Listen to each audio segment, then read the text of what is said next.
Oh, yeah. Thanks. Okay, brothers, that's good. Thank you. Thank you for participating in that exercise. So I need a few brave volunteers to tell me what you just learned about somebody. Come on, it's interactive workshop. Right? You're not going to listen to me all day long. Come on, don't make me call you out. Come on, Juice. All right. What's your name again?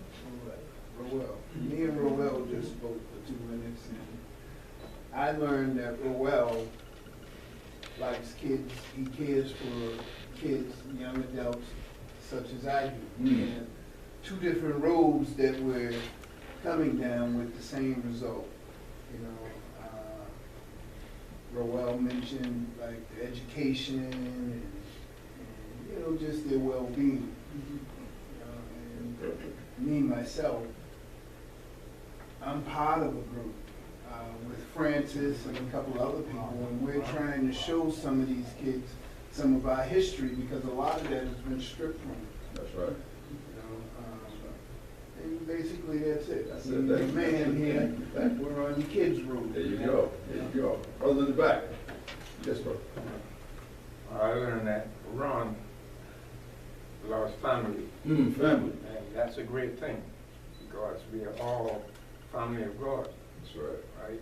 And we must care for one another.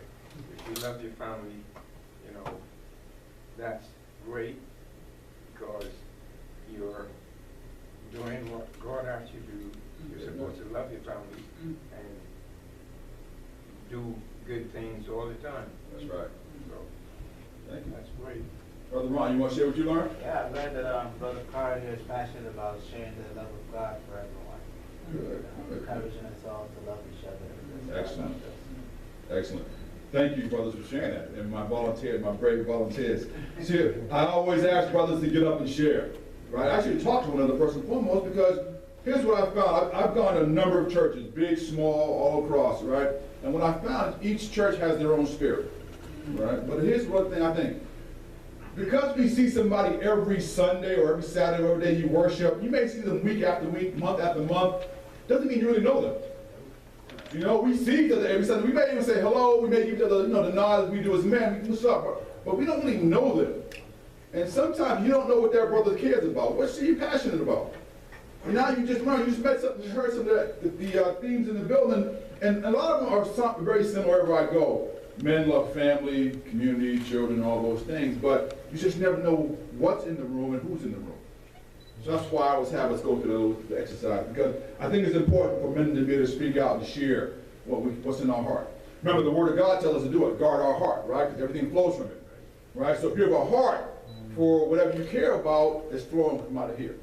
It's flowing from out of here. Whatever you're passionate about, whatever it is that moves you, get your blood going, it's flowing from here. Okay, so that's why I have brothers do that. We're going to go to the next one. Next C. Character.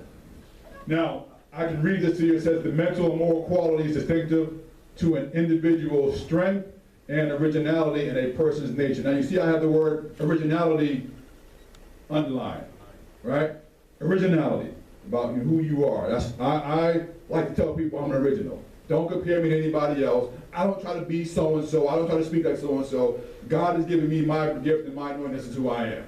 Okay? But being original, being who yourself. Another word for character is virtues. What are those things that are important for you? What are those guiding principles that you live by? Okay, so when we talk about character, I want you to think in those terms. What are those things that are virtues that are important for you, that guide you? And I like this little saying, that's why I put it up here. 2 things define you.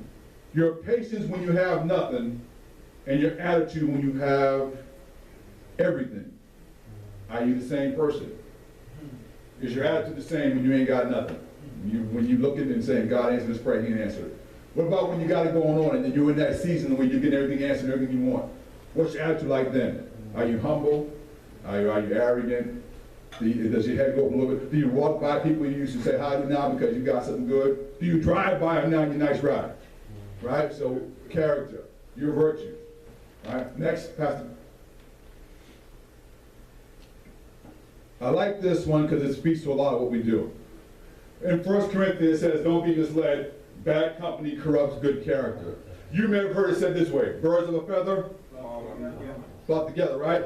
Now, a lot of us as men, we like to say, I'm on my own boss, I'm a lone wolf. And I'll tell you, I know a lot of people, but I can't call a lot of people friends.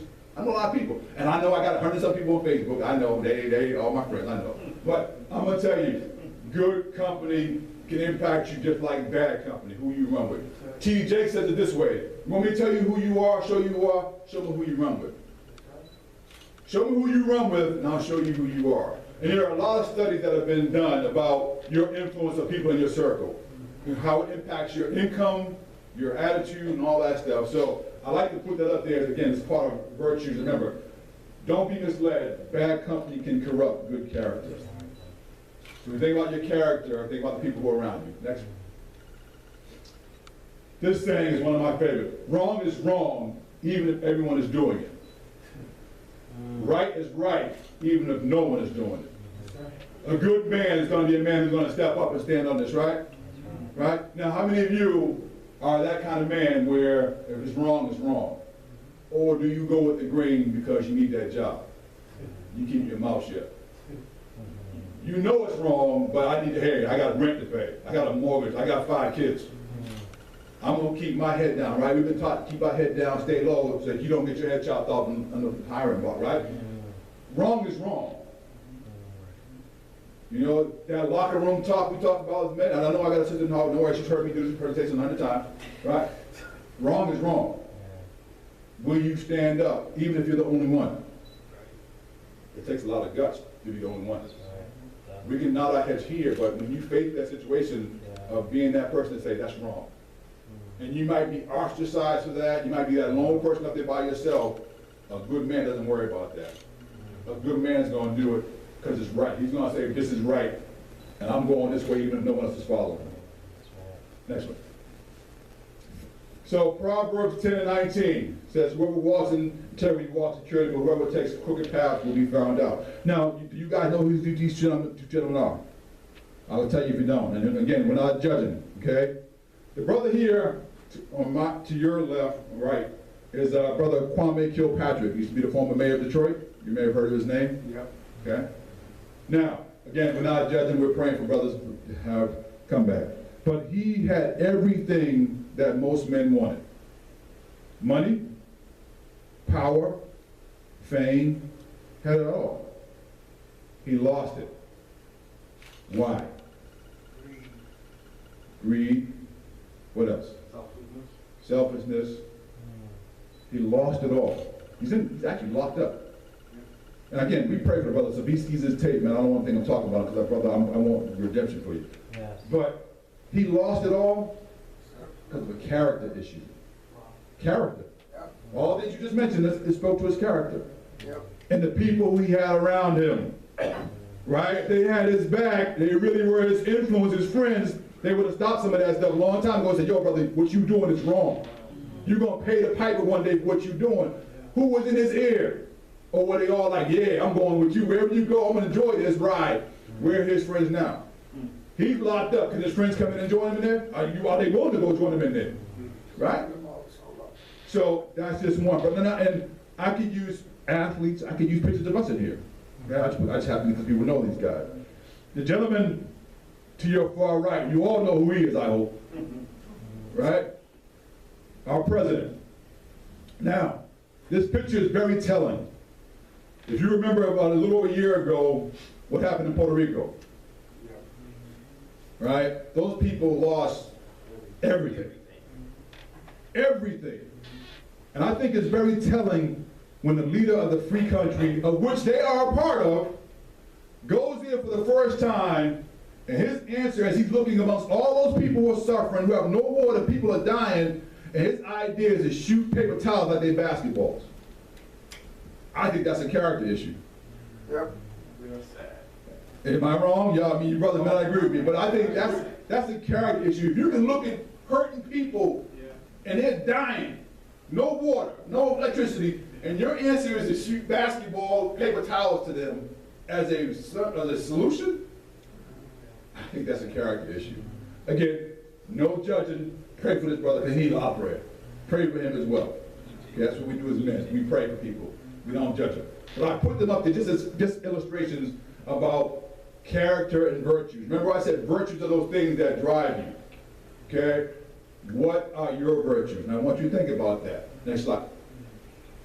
So this is a video, Pastor. Now go back. Go back up. Just go back up.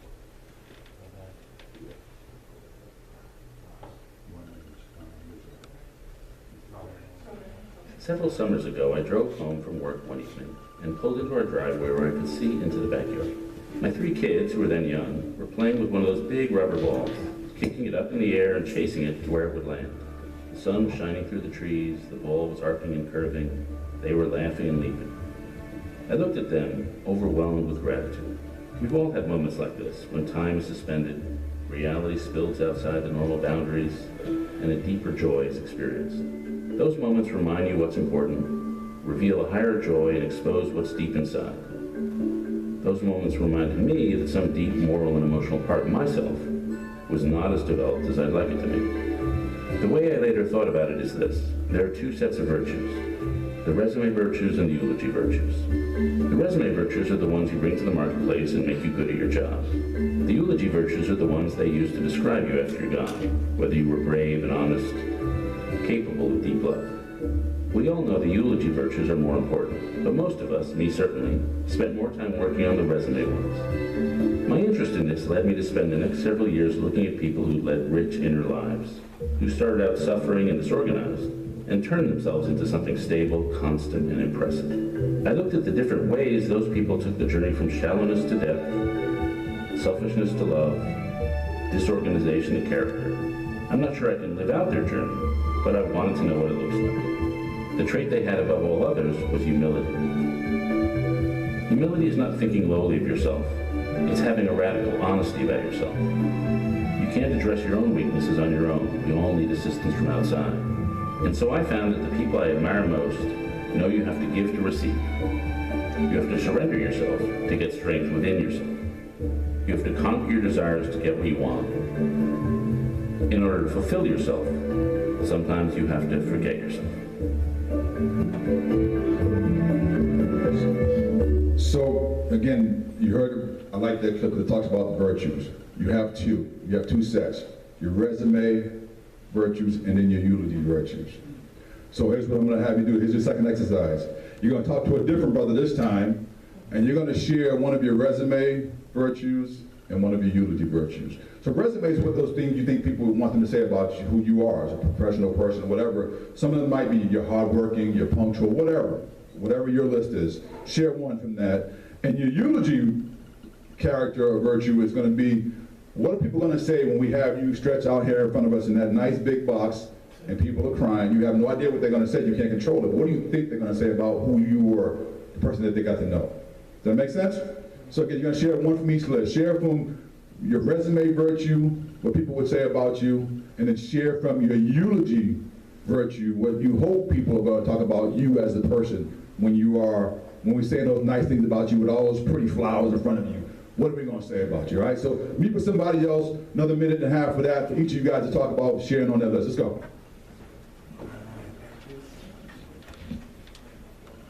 Find a different partner. My name is Paul.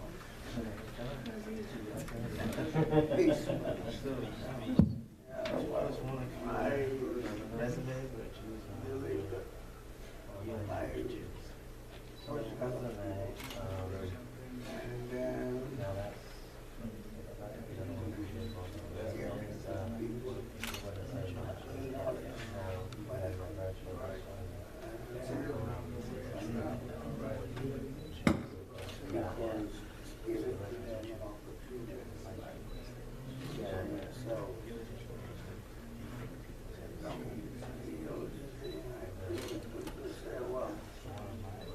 fight to the water. That is what I preach on.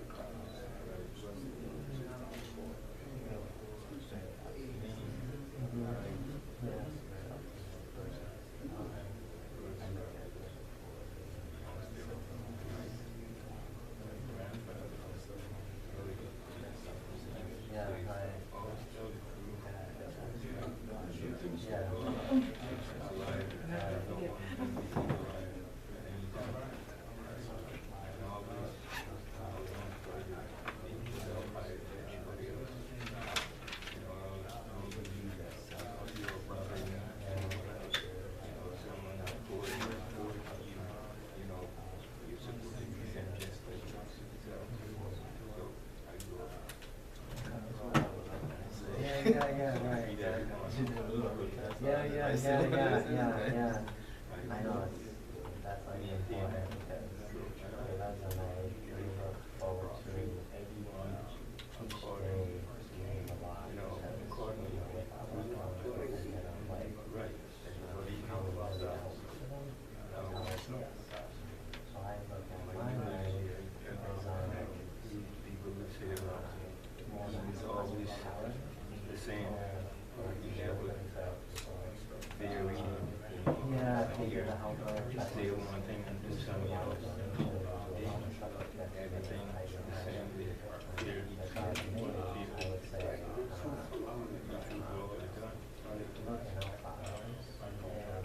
I'd like that to be passed on to the next generation. You know, and I think that's what so it kind of goes hand in hand with other than here. But I want to put goals for what I do. So mine would be so my dad is a hard worker. And dad is I might even use 30 seconds, brother, 30 seconds to wrap it up. so that's how I see my choice as a thing.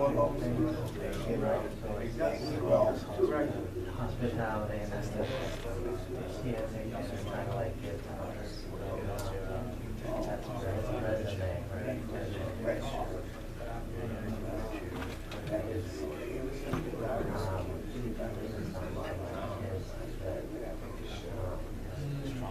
Strong role model. You know, just to be a good dad. All right, you just dropped something. And it's not easy. You know, it's like, you know, you go through ups and downs. All right, brother, let me bring it back. Optimistic and optimistic. Good, thank you. I'm glad you guys have participated in that exercise. So again, I'm going to ask you some more brave volunteers. Yeah. That's, Dave, you start us off. It's share things just to say, I know, I mean, sometimes. Brother Juicy says he loves people. He loves sharing of himself to the community, and especially to young people, for our future. He says that he hoped that his eulogy would be what he has done to enhance who he runs into, not just run into them and say goodbye, but he transforms lives by helping out wherever he goes. Yeah? So what you talked about earlier, impacting lives. That's right. That's right. I have a disadvantage because I know he's done it for a long time, so I know he's for a while. So I'm at a disadvantage. I'm being transparent. I know he's done that, as well as the gentleman who's sitting next to him, Francis. They do it for a long time, so I know. But that is important. Like, so, Brother Juice, to you hope when people come up and say those nice things and pass that casket, they're going to talk about the lives you've impacted, right? I'm hoping some of the people that I impact come up and tell me. Absolutely, absolutely. Others? Thank you, brother. I was with Francis. Yes. And he says his resume proud of it is that he was a court officer and he worked as a court officer to help people. But his eulogy would be that he worked, they would say that he worked in the community and he was a great help to those in the community, especially the younger ones to grow up, to carry on what he was doing. Amen. Amen. Pastor John. Yes. My brother Ron, talking to him, his resume is to be optimistic in life, passing that along with the family, and also being selfless. I can relate to that too. So the same type of thing as trying to be unselfish and being not selfish to your own things, but to others. Sure. You know. Good. Thank you. Thank you, brother. Thank you for sharing that. And, Again, we learn more about each other in few moments, right? We're talking and sharing that, right? But also, if I know you guys are very intelligent, and some of you guys are really